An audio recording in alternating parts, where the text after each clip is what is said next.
Assalamualaikum warahmatullahi wabarakatuh. Salam, Om Swastiastu, Namo Buddhaya, salam kebajikan.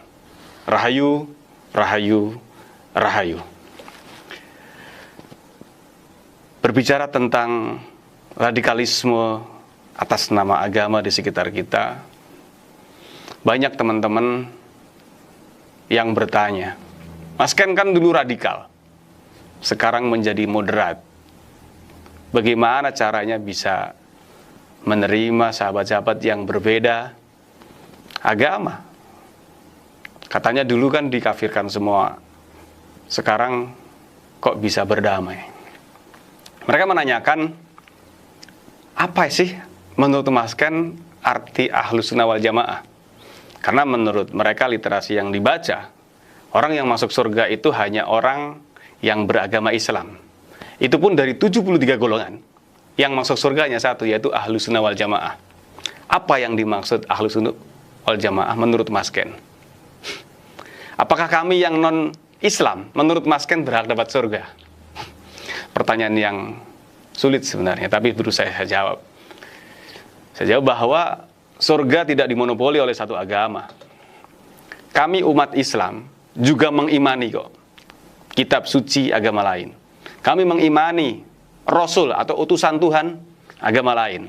Kalau mengimani berarti membenarkan.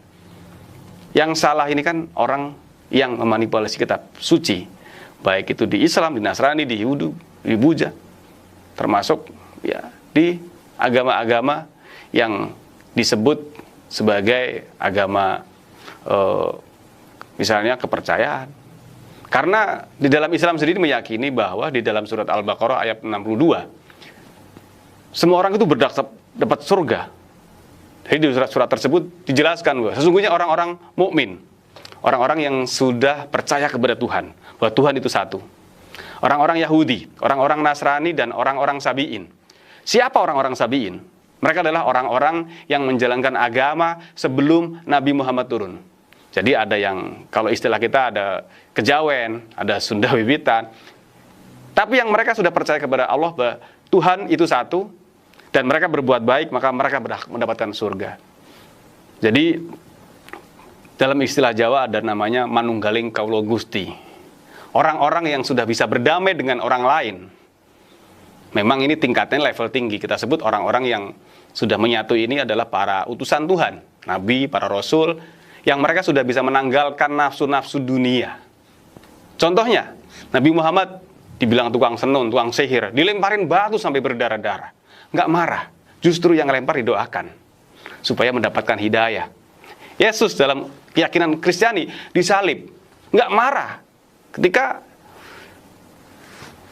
oleh masyarakat disampaikan itu sebuah kesalahan, didoakan supaya mendapatkan hidayah. Artinya apa?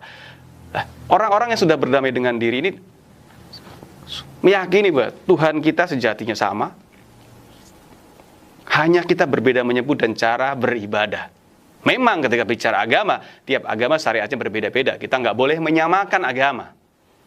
Ya sudah, kita yakini yang kita lakukan untuk berkomunikasi dengan Tuhan. Agama itu bahasa Jawa kejawen, atau ya metode atau cara kita berkomunikasi dengan Tuhan.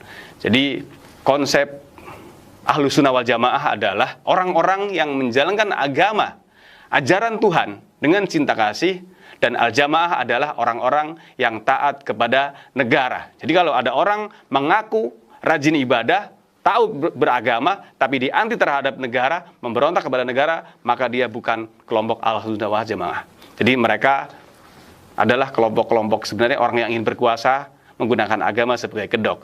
Waspada, semoga kita bisa berdamai dengan orang lain, hidup berdampingan, walaupun latar belakang agama kita berbeda, supaya kita hidup aman dan nyaman. Wassalamualaikum warahmatullahi wabarakatuh.